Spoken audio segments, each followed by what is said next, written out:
El velo interior pasé, al Cordero a alabar, al Santísimo llegué. Oh, gloria sea a Dios, hecho santo para Dios, por su sangre eficaz.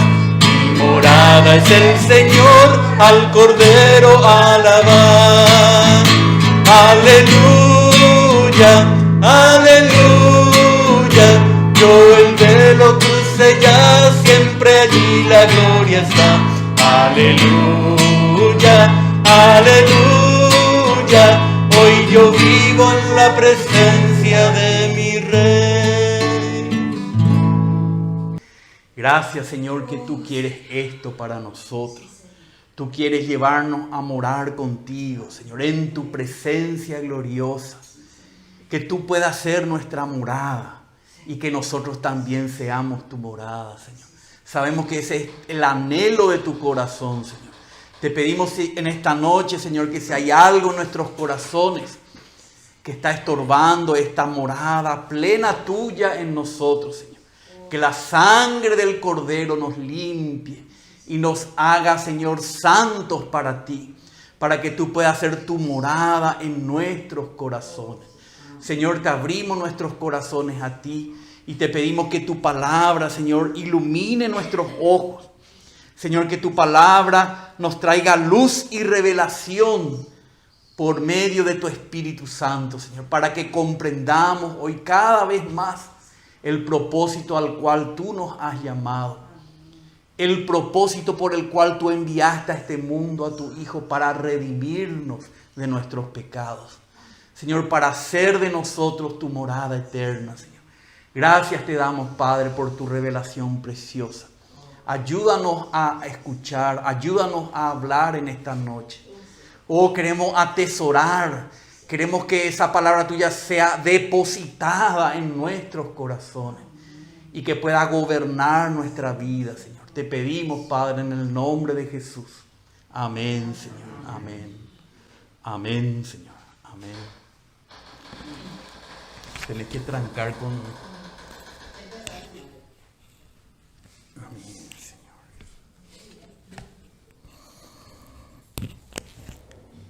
Hermanos, entonces hoy habíamos dicho que vamos a hacer un repaso, ¿verdad? Un repaso de la mesa del Señor y también después de la adoración al Padre. Siempre buscando que el tabernáculo nos ilumine, nos muestre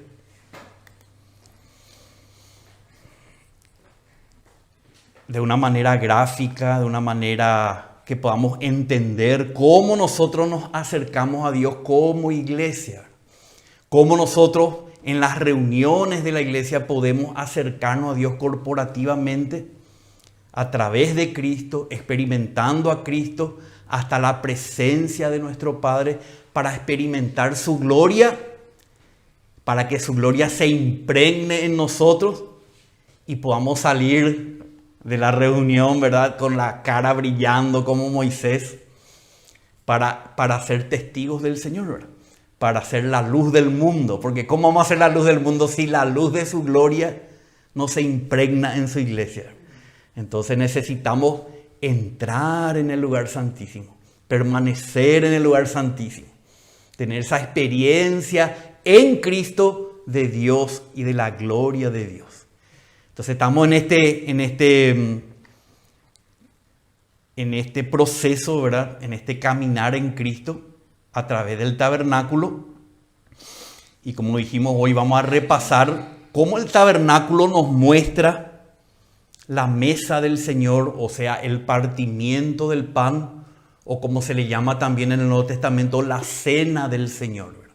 Esas son las tres maneras que los apóstoles hablan de ese momento de recordar al Señor. Dice, en la mesa del Señor, en el partimiento del pan, que es la cena del Señor. Entonces, vamos a leer un poco acá. Entonces, Hebreos capítulo 10, 19 al 25. Dice así. Ahora que tenemos esta figura del tabernáculo, vamos a entender más claramente lo que dice este pasaje. Porque si no tenemos el entendimiento del tabernáculo, no vamos a entender este pasaje. Porque vamos a relacionar con cualquier cosa que nosotros conocemos, por ahí, ¿verdad?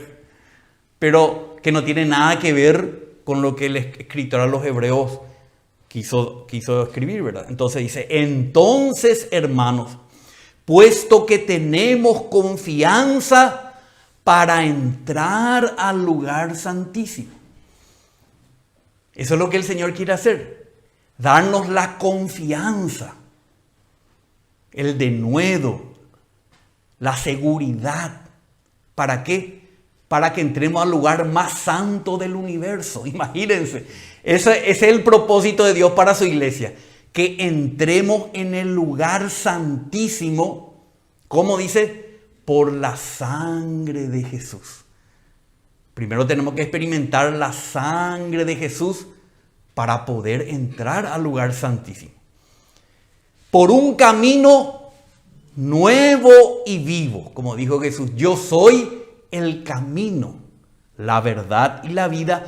Nadie viene al Padre si no es por medio de mí. Entonces este es un camino, Cristo es este camino nuevo y vivo que Él inauguró para nosotros por medio del velo. Ahora ya entendemos este pasaje. ¿Qué quiere decir por medio del velo? Es decir, su carne. Cuando el velo fue rasgado, entonces el hombre tuvo acceso. Cuando el cuerpo de Cristo fue rasgado, el hombre tuvo acceso al lugar santísimo.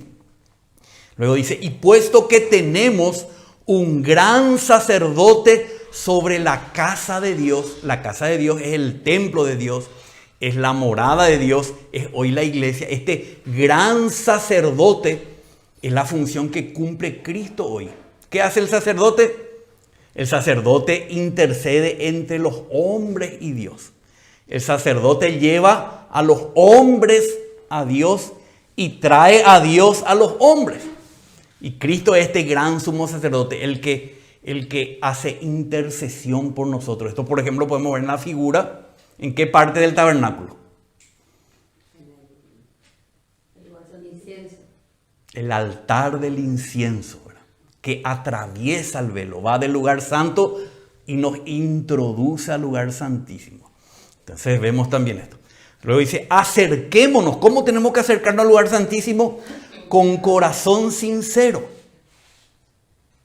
en plena certidumbre de fe, teniendo nuestro corazón purificado de mala conciencia.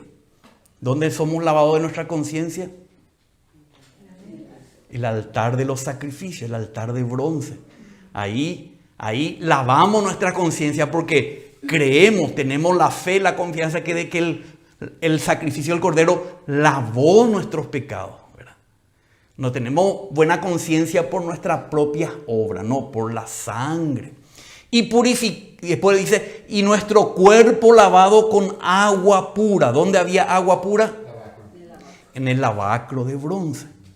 Ahí somos lavados de toda contaminación del mundo para entrar en el lugar santísimo. Acá no está hablando por orden, pero está mencionando ese tabernáculo de Moisés, hablándole a la iglesia del Nuevo Testamento que así tenemos que acercarnos al lugar santísimo con toda confianza. Si experimentamos todo esto, vamos a tener la confianza, ningún temor para entrar a la presencia del Dios Santo. Entonces dice luego, mantengamos firme nuestra profesión, la profesión de nuestra esperanza sin vacilar, porque fiel es el que lo prometió. Y considerémonos cómo estimularnos unos a otros al amor y a las buenas obras. ¿Cómo todo esto, todo este pasaje, cómo se practica? Dice, no dejando de congregarnos. ¿Se dan cuenta cómo relaciona el congregarse de la iglesia de los santos con este caminar hacia el lugar santísimo? Con esta experiencia, ¿verdad?, de los muebles del lugar del tabernáculo para entrar con confianza al lugar santísimo. Entonces, cuando nosotros nos congregamos, no debemos dejar de congregarnos, pero cuando nos congregamos, no nos congregamos de acuerdo a la mente humana. No nos congregamos de acuerdo a la moda de cómo hoy se llevan a cabo los cultos cristianos. No nos congregamos a la invención de una persona, ¿verdad? No nos congregamos conforme al modelo del tabernáculo. ¿Por qué? Porque nosotros queremos una realidad. Queremos entrar en el lugar santísimo, ¿verdad? Y no podemos entrar en el lugar santísimo por un camino inventado por el hombre.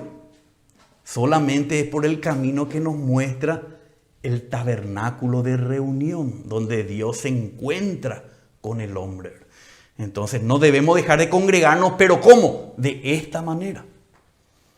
Como algunos tienen por costumbre, dice, sino exhortándonos unos a otros y mucho más al ver que el día se acerca. Dios quiera que cuando ese día llegue nos encuentre ¿dónde? ¿Dónde? En el lugar santísimo, hermano. No en el altar de los holocaustos, sino en el lugar santísimo. Porque la Nueva Jerusalén es el lugar santísimo. La Nueva Jerusalén es un cubo perfecto. Como en el tabernáculo era un cubo perfecto el lugar santísimo. Claro que mucho más grande. Ella es un lugar santísimo expandido, universal, con todos los creyentes de todas las épocas. Ahí caben, toda la iglesia cabe ahí, ¿verdad? En el lugar santísimo. Ese es nuestro destino. ¿Cuál es nuestro destino? No es un cielo, hay unas nubes, unos arpistas, unos angelitos, una mansión para mí más grande que la tuya porque yo me porté mejor que vos. No es una calle de oro para qué, porque acá yo no tuve un oro, allá voy a tener un oro material. No, nuestro destino es el lugar santísimo. La presencia gloriosa de nuestro Dios y nuestro Padre. Ahí nos está llevando el Señor, a la gloria de Dios.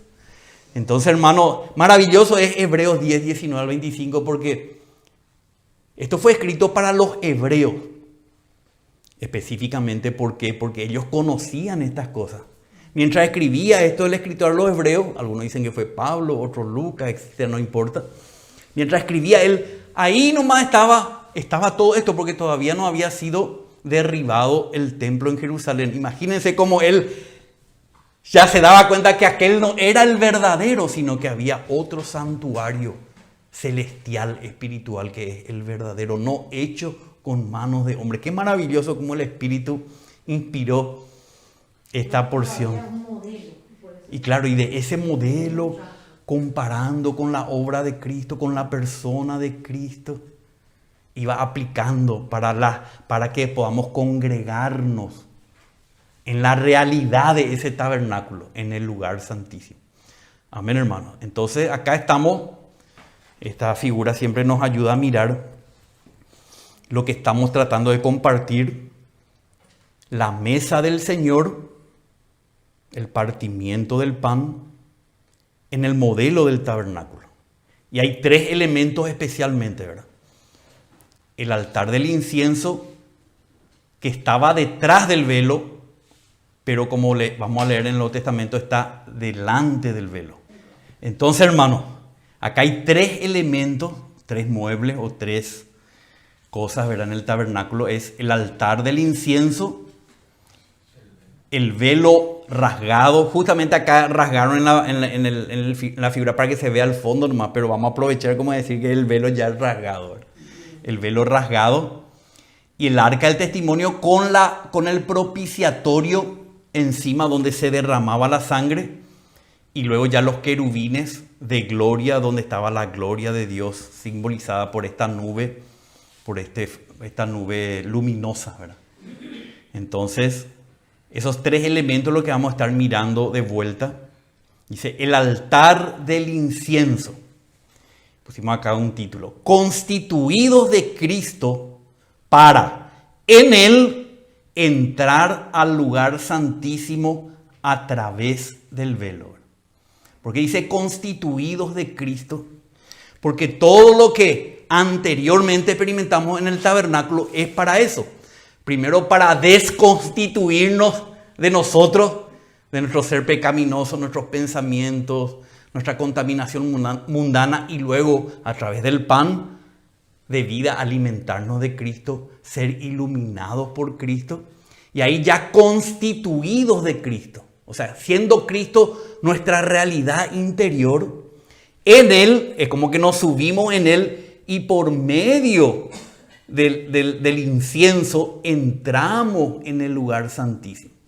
O sea que el altar del incienso es como un medio a través del cual atravesamos el velo.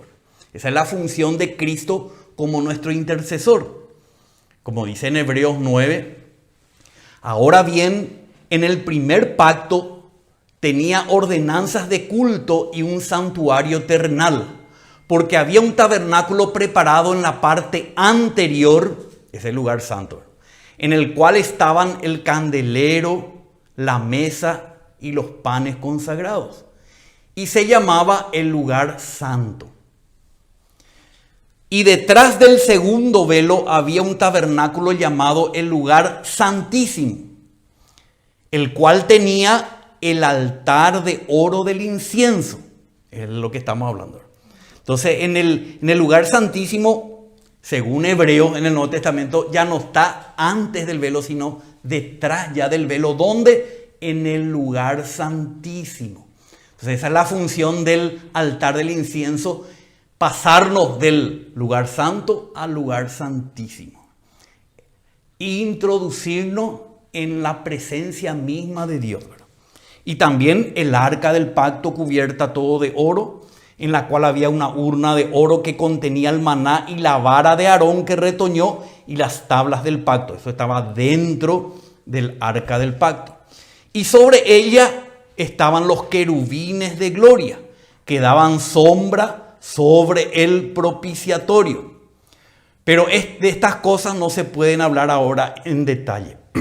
Entonces lo que vemos en este pasaje muy importante es que el altar del incienso está dentro del lugar santísimo, delante del arca del pacto, donde estaban los querubines de gloria, marcando la presencia gloriosa de Dios.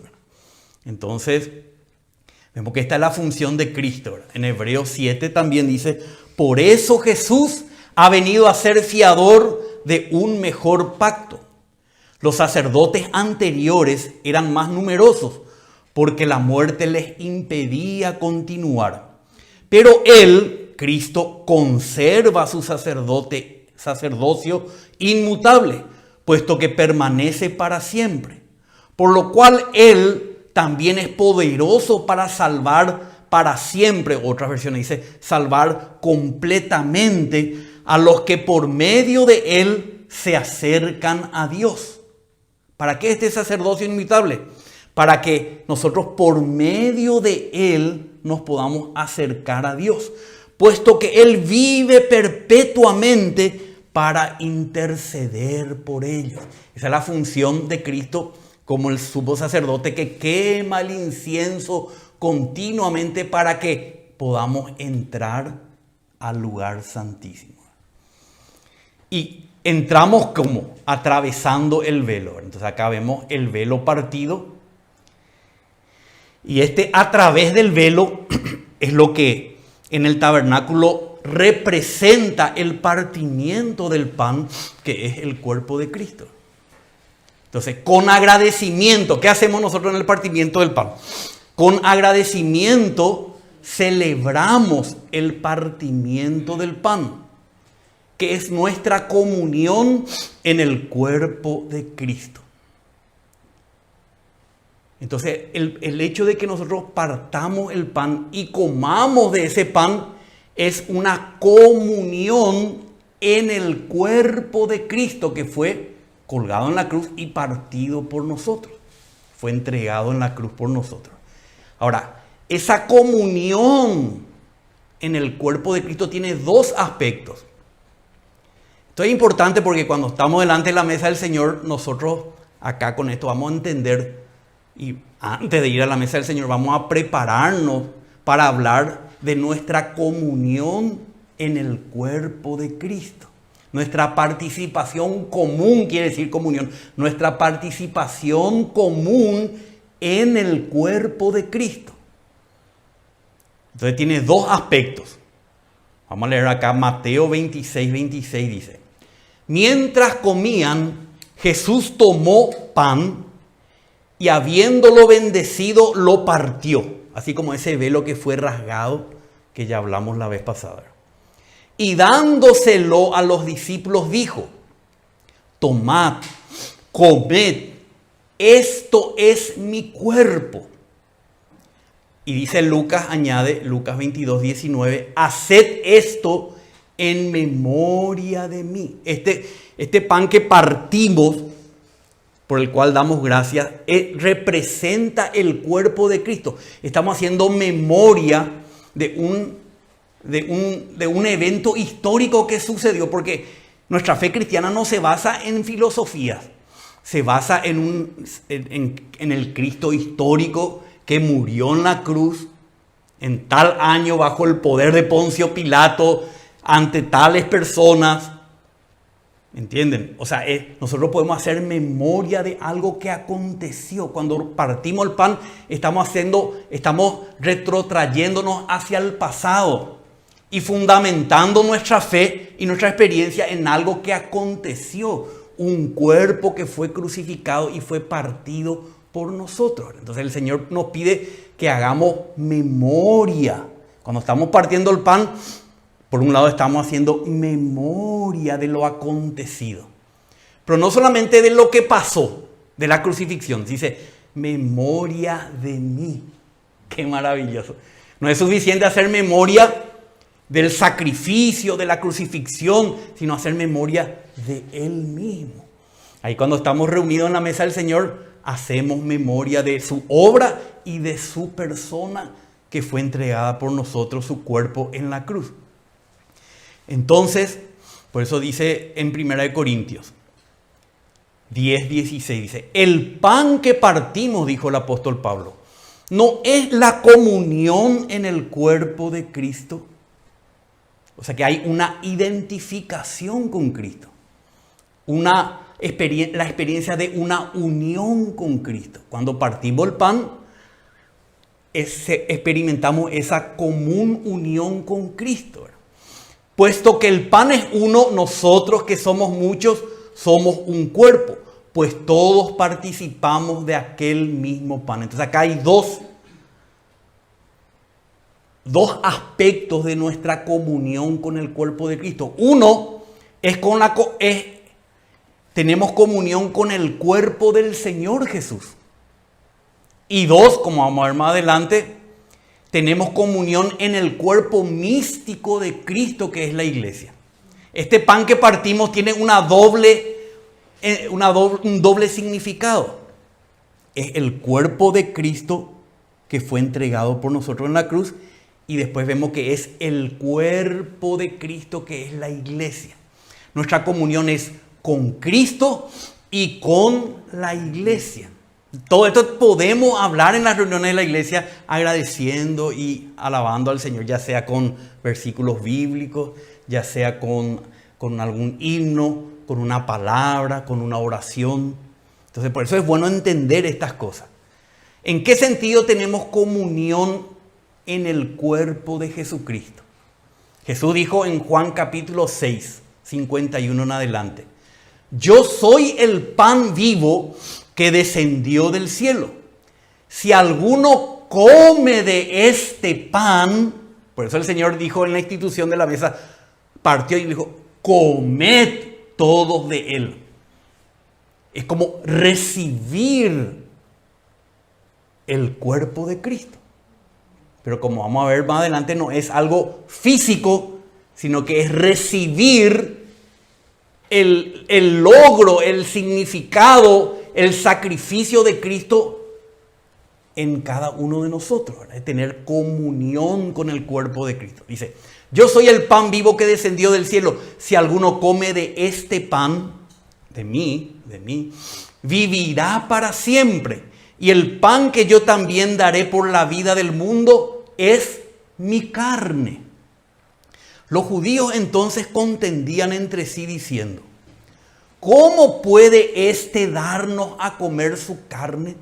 Se escandalizaron. Imagínense, alguien viene y les dice a ustedes, ¿verdad? Yo daré mi carne para que ustedes coman. Tienen que comer mi carne. Y después dice, y beber mi sangre, después dice, ¿verdad? Si no comen mi carne y no beben mi sangre, no tienen vida en ustedes. Entonces ellos se escandalizaron. Pero ¿cómo puede darnos a comer su carne física? Entonces Jesús sigue hablando en este mismo capítulo, ya en el verso 63, y dice: el espíritu es el que da vida. La carne para nada aprovecha. ¿A qué carne se está refiriendo? A la misma que habló anteriormente. Si no comen mi carne. Pero no está hablando Jesús acá de comer su carne físicamente. Dice, el espíritu es el que da vida. La carne, si ustedes me comen físicamente, mi carne para nada les aprovecha. Luego dice, las palabras que yo os he hablado son espíritu y son vida. No es de naturaleza material, es de naturaleza espiritual. Pero cuando estamos partiendo el pan, distribuyendo el pan y estamos comiendo el pan, nos estamos identificando, nos estamos uniendo espiritualmente a lo que Cristo hizo y logró en la cruz del Calvario. Es una alimentación para nuestro cuerpo de físico, pero para nuestra alma y nuestro espíritu es una alimentación espiritual. Entonces, ¿cómo fue que Cristo puede darnos a comer de su cuerpo? Espiritualmente, basado en su cuerpo físicamente partido en la cruz del Calvario hace 2000 años en ese evento histórico. ¿Cómo? Dice, el Espíritu. Y un poco, unos versículos más adelante dice que todos le empezaron a abandonar a Jesús. Y Pedro le dijo, Jesús le dice a ellos, ¿queréis ir también vosotros? Y Pedro le dice, ¿a quién iremos? Solo tú tienes palabras de vida eterna. Comprendió que sus palabras no eran algo físico, era algo de vida eterna, algo espiritual, ¿verdad? Entonces vemos aquí, el Espíritu es el que da vida. ¿Cómo el Espíritu nos transmite lo que Cristo logró en la cruz del Calvario? ¿Cómo nos alimenta? Dice en 1 Corintios 15, 42 el apóstol Pablo cuando se está hablando de la resurrección. Así es también la resurrección de los muertos. Se siembra un cuerpo corruptible, se resucita un cuerpo incorruptible. Se siembra en deshonra, se resucita en gloria. Se siembra en debilidad, se resucita en poder. Se siembra un cuerpo natural. Acá está hablando de la resurrección de Cristo también, ¿verdad? Se siembra un cuerpo natural, se resucita un cuerpo espiritual. Si hay cuerpo natural, hay también un cuerpo espiritual. Y luego dice, así también está escrito, el primer hombre Adán, cuando fue levantado del polvo de la tierra, dice, fue hecho alma viviente. El último Adán, que es Cristo, fue hecho espíritu que da vida. Cuando los creyentes pudieron empezar a comer el cuerpo de Cristo, cuando Él resucitó y por medio del Espíritu de Jesucristo ellos lo recibieron. Y cuando nosotros partimos el pan y distribuimos el pan, aunque eso es algo material, ahí no está la vida, ahí no está la realidad de Cristo, está en el Espíritu que paralelamente estamos experimentando y estamos experimentando el cuerpo de Cristo, la obra de Cristo, la redención de Cristo, la santificación. Vamos a ver después todo eso, ¿verdad? Pero experimentamos por el Espíritu al Señor Jesucristo. No sé si me explico, si no me expliqué bien, entonces me pueden preguntar, ¿verdad?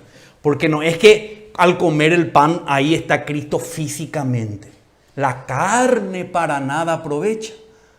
El Espíritu es el que da vida. ¿Qué Espíritu? El Espíritu espíritu de resurrección, el espíritu que Jesús sopló el día de su resurrección y entró en sus creyentes. Pero ¿cuándo experimentamos este espíritu? Cuando abrimos nuestro ser a Él. Y cuando partimos el pan en la mesa, abrimos nuestro ser a Él. Y ese pan que comemos externamente es una expresión, una manifestación externa de lo que está sucediendo interiormente. El Señor nos está dando de comer de Él. Yo soy el pan vivo que descendió del cielo. Si alguno come de este pan. ¿Qué come? La vida de Cristo. La vida de Cristo es su alimento. ¿Entienden, hermanos? Entonces también Pablo dice así a los corintios. De manera que nosotros de ahora en adelante ya no conocemos a nadie según la carne. Nuestra relación no es carnal, no es física. Aunque hemos conocido a Cristo según la carne. Sin embargo, ahora, ya en su resurrección, ahora ya no lo conocemos así. A Cristo ya no lo conocemos según la carne, sino según el Espíritu. El Espíritu de resurrección, el Espíritu de Jesucristo, el Espíritu que nos transmite a Cristo como vida. Esa es la realidad de Cristo. Primera de Corintios 6:16 dice, algo negativo primero, pero bueno. ¿O no sabéis que el que se une a una ramera o a cualquier mujer es un cuerpo con ella? Y así, un varón se une con una mujer, ¿qué es? Una sola carne física, dice. ¿O no sabéis que el que se une a una ramera es un cuerpo con ella? Porque él dice, los dos vendrán a ser una sola carne. Cuando está esa relación física, hay una unión física. Son una sola carne. Son uno solo en un aspecto físico, en el plano físico y material. Pero eso toma Pablo y nos dice lo siguiente. Pero el que se une al Señor, y cuando dice el Señor no está hablando del Padre ni del Espíritu, está hablando de Jesucristo. Pero el que se une al Señor es un espíritu con Él. Nuestra unión con Cristo no es algo física. Nuestra unión con Cristo es espiritual. Cuando Él resucitó, sopló su espíritu y su espíritu entró en sus creyentes. ¿Dónde entró? En el espíritu de los creyentes. Y ahí se produjo una unión mística, se dice, una unión espiritual, pero real y verdadera. Y ya está Cristo unido a nosotros por medio del espíritu en nuestro espíritu. Pero cuando partimos el pan, nosotros experimentamos, o deberíamos de experimentar. A no ser que lo hagamos algo ritual y externo, ¿verdad? Pero si lo hacemos de corazón, lo hacemos en la búsqueda del Señor, en honrar al Señor, experimentamos esa unión. Entonces ahí es cuando le comemos y le bebemos, no físicamente, sino espiritualmente. Es ahí cuando tenemos común unión y participación con el cuerpo de Cristo. En resurrección, ¿entienden? Porque de nada aprovecha la carne. Si pudiéramos agarrar un dedo de Jesús, cortar y comer, de nada nos aprovecha.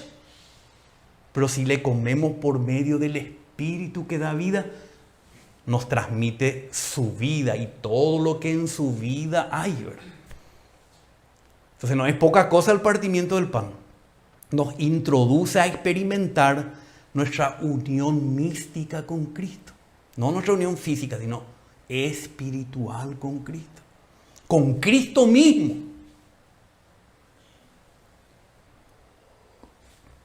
Pero también nos introduce a la comunión en el cuerpo místico de Cristo, que es su iglesia. Entonces acá dice, por ejemplo, Pablo a los Corintios también. Porque así como el cuerpo es uno y tiene muchos miembros, pero todos los miembros del cuerpo, aunque son muchos, constituyen ¿cuántos cuerpos? Un solo cuerpo. Ustedes me ven a mí acá, yo tengo muchos miembros, pero todos mis miembros constituyen un solo cuerpo. Así también es es Cristo. Pero acá ya no está hablando de Cristo individual. Cristo está constituido de muchos miembros. Acá ya no estamos experimentando solamente al Cristo individual, sino al Cristo corporativo. Bueno, en el griego realmente dice, así también es el Cristo. Este Cristo, no puse acá el versículo, pero recordarán, dice, si el grano de trigo no cae en la tierra y muere, queda solo. Ese es el Cristo individual. Pero si muere, lleva mucho fruto. Ese es el Cristo corporativo, los muchos frutos, ¿verdad? Que somos todos los miembros de Cristo. Pues, y acá introduce cómo es esta realidad. Pues por un mismo espíritu, no es algo físico. Dice, pues por un mismo espíritu todos fuimos bautizados o introducidos en un solo cuerpo. Ya seamos judíos o griegos, esclavos o libres, y a todos se nos dio a beber del mismo espíritu. ¿Cómo constituimos un mismo cuerpo? Por medio de la experiencia del mismo espíritu. Nos unimos a Cristo, pero no solamente a Cristo, y al cuerpo de Cristo. Por eso, como habíamos leído, vamos a volver ahí a leer, dice acá en 1 Corintios. El pan que partimos no es la comunión en el cuerpo de Cristo, es el cuerpo individual del Señor. Puesto que el pan es uno, así como el cuerpo es uno, leímos en 1 Corintios 12, nosotros que somos muchos, así como el cuerpo tiene muchos miembros, son un cuerpo. Pues todos, se refiere a todos los creyentes, todos participamos de aquel mismo pan, o sea, de aquel mismo cuerpo. Entonces el significado de la mesa del Señor no es solamente participar individualmente de Cristo por medio del Espíritu, sino que por medio del Espíritu también participamos de la comunión del cuerpo de Cristo. Por eso, como hablamos ya la vez pasada, es bueno poner un solo pan ahí y partir el pan no en una reunión que pueda causar división entre los miembros del cuerpo, sino en una comunión donde experimentamos la unidad del cuerpo de Cristo. Entonces dice en Efesios también, y todo sometió bajo sus pies Dios el Padre, y a Él, a Cristo, lo dio por cabeza sobre todas las cosas a la iglesia, la cual es su cuerpo, la plenitud de aquel que todo lo llena en todo. Entonces, ese pan que partimos representa a Cristo, pero también representa al cuerpo de Cristo. Tenemos comunión con Cristo por el Espíritu y por el mismo Espíritu tenemos comunión con el cuerpo de Cristo. Entonces cuando estamos en la mesa del Señor podemos buscar estos versículos y muchos más, ¿verdad? Y hablar de esta maravillosa experiencia de que tenemos comunión. Al comer tenemos comunión con Cristo y con el cuerpo de Cristo. Amén. Entonces ya hablamos del velo. El velo partido que en la mesa del Señor es el pan que compartimos, que participamos en comunión, ¿verdad? Y eso nos introduce también a la sangre de Cristo. Vamos a leer el título, dice, por medio del propiciatorio, que es esto, recuerdan que es la tapa, acá nomás nos muestra, pero sobre esa tapa el sumo sacerdote tenía que derramar la sangre que el cordero derramó en el altar de bronce y traer ahí para poder ingresar a la presencia de Dios a través del velo. Entonces, con agradecimiento en la cena del Señor, con agradecimiento celebramos en la copa. ¿Qué celebramos? Nuestra comunión de la redención en la sangre del Cordero de Dios. Todo lo que logró la sangre del Señor, toda la redención que hay en la sangre de Cristo, nosotros ahí proclamamos, celebramos, alabamos al Señor por cada una de esas cosas, ¿verdad?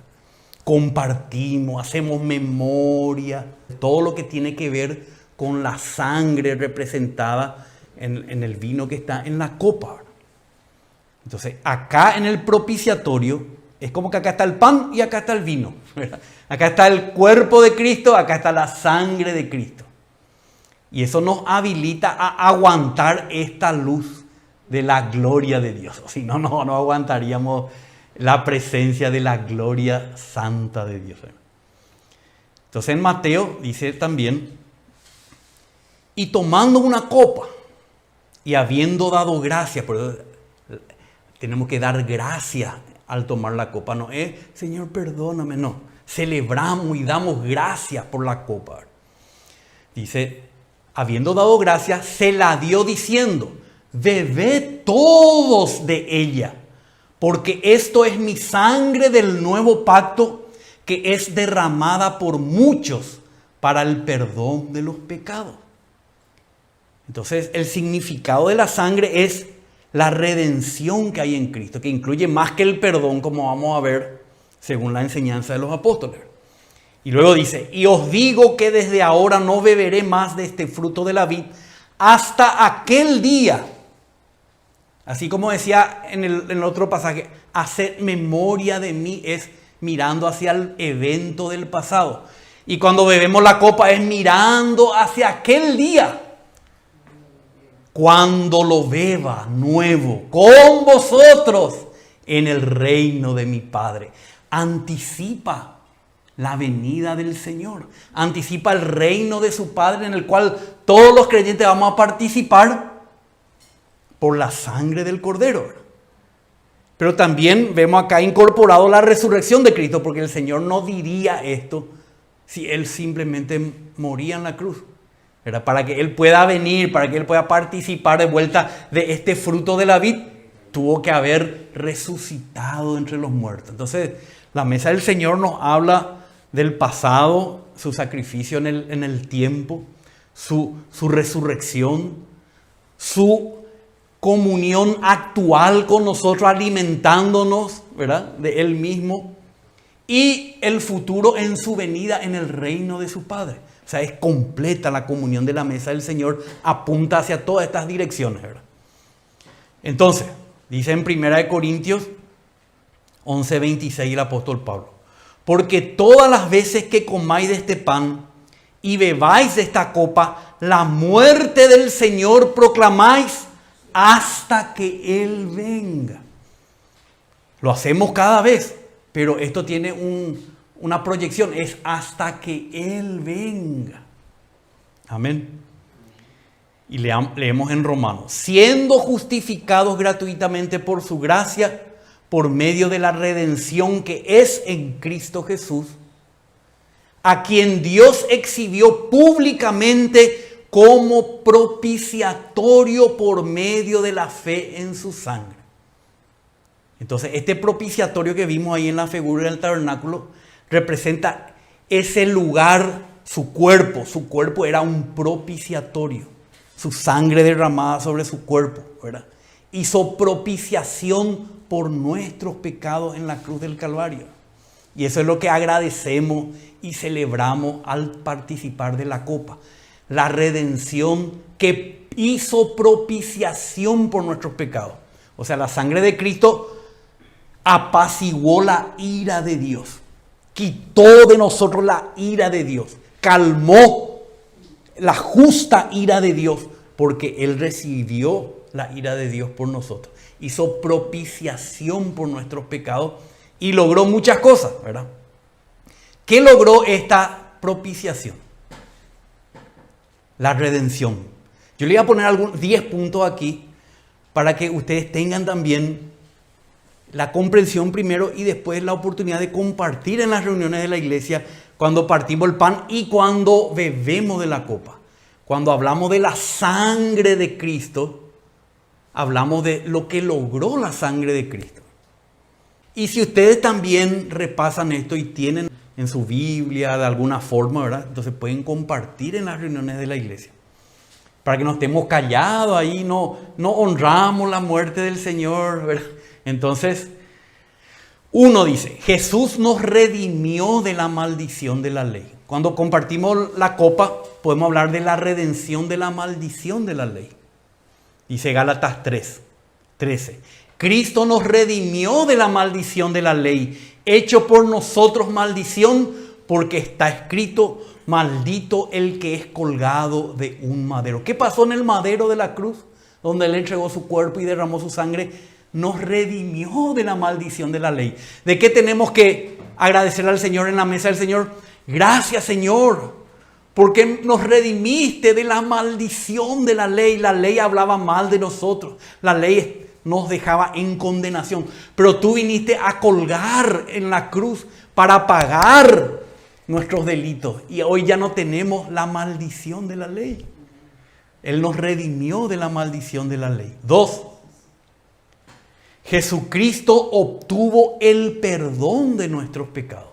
La sangre de Cristo habla del perdón de nuestros pecados.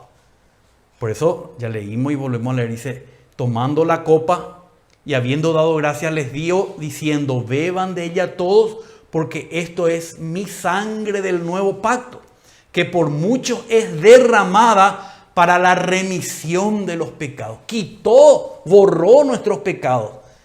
Esa lo que representa la copa del Señor. Efesios 1:7 dice: en Él tenemos redención mediante su sangre, representada por la copa de vino. El perdón de nuestros pecados según las riquezas de su gracia. Entonces tenemos redención mediante su sangre, el perdón de nuestros pecados.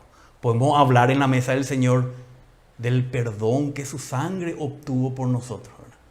No solamente nos redimió de la condenación de la ley, también obtuvo el perdón de todos nuestros pecados.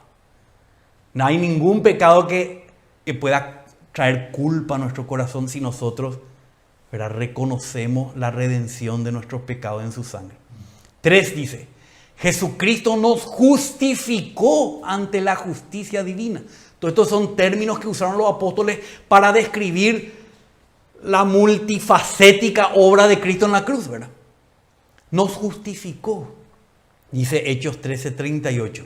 Sepan pues esto, varones hermanos, que por medio de Él, de Jesucristo, se les anuncia el perdón de pecados, y que de todo aquello de que por la ley de Moisés no pudieron ser justificados, en Él es justificado todo aquel que cree. O sea que por medio del sacrificio y la redención de Cristo, ¿cómo Dios nos ve hoy? Justos, justificados, absueltos de culpa y pena, sin ningún delito que acusarnos, sin ninguna pena que pagar. Dios nos declara justos por la sangre derramada de su Hijo. De eso también podemos hablar en la mesa del Señor y buscar un himno que vaya con eso, una oración que tenga que ver con eso. Hay muchos versículos, ¿verdad? Este es un ejemplo de un versículo nomás. Jesucristo hizo posible nuestra reconciliación con Dios. ¿Qué estaba pasando ahí en la cruz? Dos enemigos se estaban reconciliando. Pero fue por el derramamiento del inocente que Dios se reconcilió con nosotros y nosotros con Él. Dice Romanos 5:9. Entonces mucho más, habiendo sido ahora justificados por su sangre, seremos salvos de la ira de Dios por medio de Él. Porque si cuando éramos enemigos fuimos reconciliados con Dios por la muerte de su Hijo, mucho más habiendo sido reconciliados, seremos salvos por su vida. También nos gloriamos en Dios por medio de nuestro Señor Jesucristo, por quien ahora hemos recibido la reconciliación. Pero toda esta reconciliación tiene que ver con la sangre derramada de Cristo. Entonces en esa copa es una copa de bendición que tiene muchos ingredientes, ¿verdad?, que el Señor nos legó en el Nuevo Testamento. También el 5 dice: Jesucristo nos santificó posicionalmente para Dios y su propósito. Nosotros éramos comunes para Dios, pero Él, a través del pago de Cristo, nos posicionó como su pueblo santo. Somos para el propósito de Dios. Antes no éramos para el propósito de Dios. Éramos para nuestro propósito y el propósito de Satanás. Pero a través de su muerte, eso nos santificó, dice en Hebreos 10:10.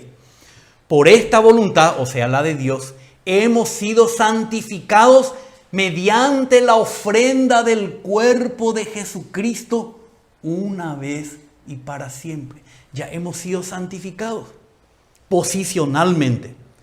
Ahora, por el Espíritu estamos siendo santificados en todo nuestro ser, subjetivamente.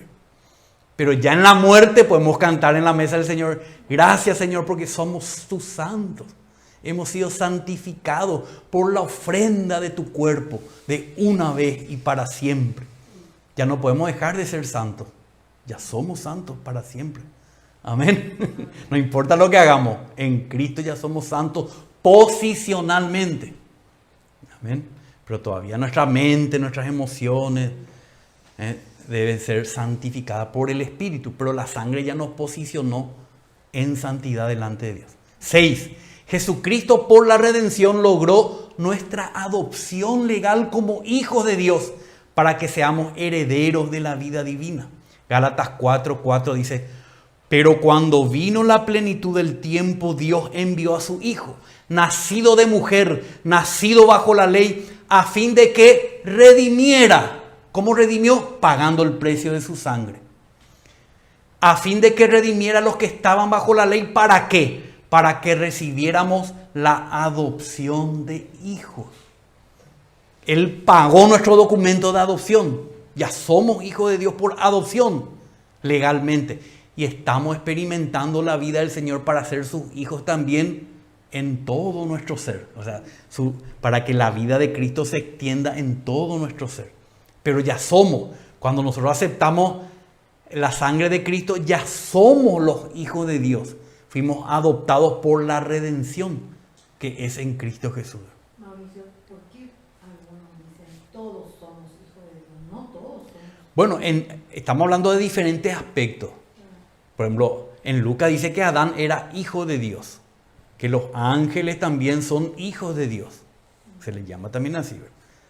Pero en el sentido de salvación, en el sentido de que hemos nacido de nuevo, solamente los que reciben el Espíritu de Cristo, primero la obra de Cristo en la cruz y el Espíritu de Cristo, son regenerados, son hechos hijos de Dios en una nueva creación.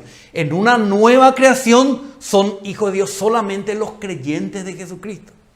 En la vieja creación son también hijos de Dios todas las criaturas de Dios. Pero en la vieja creación, pero esa vieja creación está maldita y condenada y corrompida. Nosotros ahora ya somos hijos de Dios en la nueva creación, en el segundo Adán, no en el primer Adán. Entonces hay que hacer esa distinción. Porque no porque ya hijo de Dios ya quiere decir en toda la Biblia la misma cosa.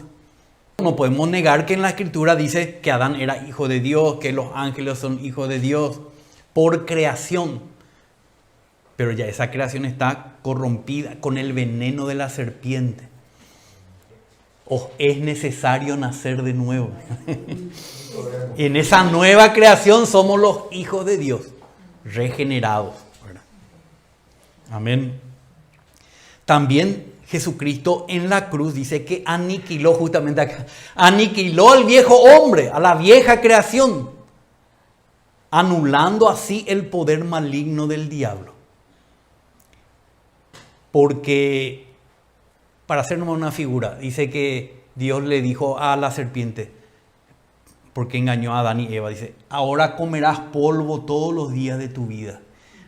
Algunos interpretan esto y es muy probable, dice que como el polvo representa al hombre y es comida de la serpiente.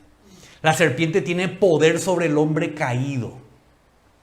Pero cuando Cristo se fue a la cruz, destruyó al viejo hombre y Satanás ya no puede comer, alimentarse del nuevo hombre. Todavía puede alimentarse de nuestro viejo hombre, pero de nuestro nuevo hombre ya no puede tocar, ¿verdad? Entonces por eso tenemos que crecer en esta nueva humanidad, para que Satanás, como dijo Jesús dijo: Satanás no tiene lugar en mí, porque él es un nuevo hombre.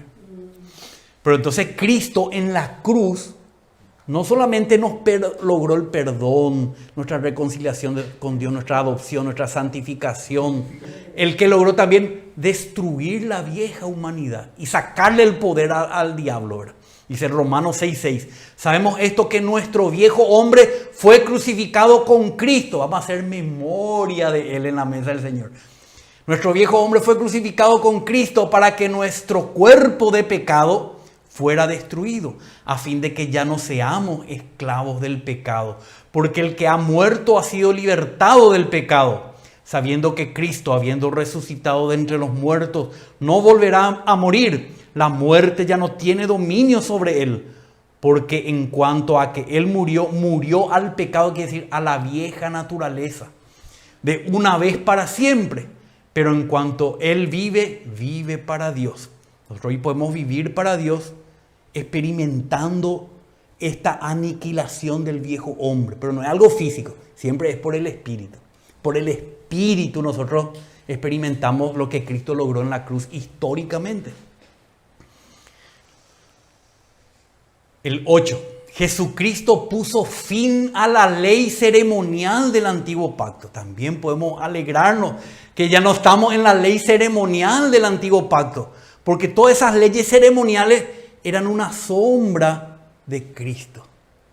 Cuando vino Cristo, terminó la ley ceremonial, dice, porque en Efesios 2:14 dice, porque Él mismo nuestra paz y de ambos pueblos hizo uno, derribando la pared intermedia de separación, poniendo fin a la enemistad en su carne, la ley de los mandamientos expresados en ordenanza, para crear en Él mismo de los dos un nuevo hombre, estableciendo así la paz.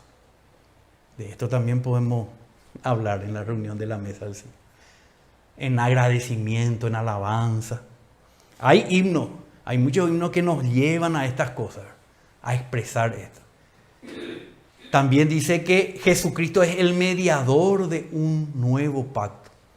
Dice en Hebreos 9:15, porque Cristo es el mediador de un nuevo pacto, a fin de que habiendo tenido lugar una muerte para la redención de las transgresiones que se cometieron bajo el primer pacto, los que han sido llamados reciban la promesa de la herencia eterna. Porque donde hay un testamento, necesario es que ocurra la muerte del testador. Pues un testamento es válido solo en caso de muerte, puesto que no se pone en vigor mientras vive el testador.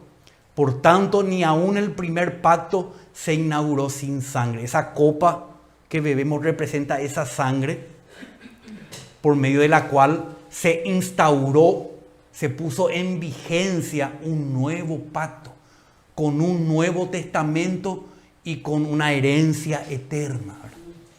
Entonces, eso también podemos compartir cuando bebemos de la copa y compartimos. Y por último podemos decir también que Jesucristo en la cruz, cuando fue clavado en su costado y brotó sangre, no brotó solo sangre, sino también agua. Dice, Jesucristo liberó la vida divina. Liberó quiere decir que estaba encerrado en él, pero cuando fue partido, la puso a disposición de otros, de sus creyentes. Liberó la vida divina y la hizo accesible para el hombre. ¿Qué hombre? El hombre que cree en el Señor. Entonces dice en Juan 19:33. Pero cuando llegaron a Jesús, como vieron que ya estaba muerto, no le quebraron las piernas. Pero uno de los soldados le traspasó el costado con una lanza y al momento salió sangre y agua. La sangre hizo que el agua esté disponible, ¿verdad? Y esa agua es la vida divina que por el Espíritu nosotros recibimos. Y el que lo vio ha dado testimonio y su testimonio es verdadero. Y él sabe que dice la verdad para que ustedes también crean. Éxodo 17:6 es la figura de esto, dice. Yo estaré allí delante de ti sobre la peña en Horeb. Golpearás la peña y saldrá agua de ella para que beba el pueblo. Y Cristo estuvo en el Gólgota, la peña. Fue golpeado él como la roca herida y de él salió el agua de la vida eterna para que todos bebamos. Eso podemos hablar también en la mesa del Señor. El resultado de esta copa es el espíritu de la vida de Jesucristo. El espíritu de vida en Cristo Jesús. Si experimentamos, dice, me ha librado de la ley del pecado y de la muerte. Bueno, yo creo que hasta acá vamos a llegar hoy. Vamos a hablar después de los querubines ante el trono de su gloria, ¿verdad? Entonces ya hablamos hoy, repasamos, ¿verdad? Repasamos el altar del incienso que nos introduce al lugar santísimo a través del velo que es su cuerpo. Su cuerpo que tiene dos aspectos. Uno, el cuerpo de Cristo, que nosotros experimentamos por el Espíritu de Jesucristo, el cual nos nutre y nos transmite todo lo que Cristo es y logró.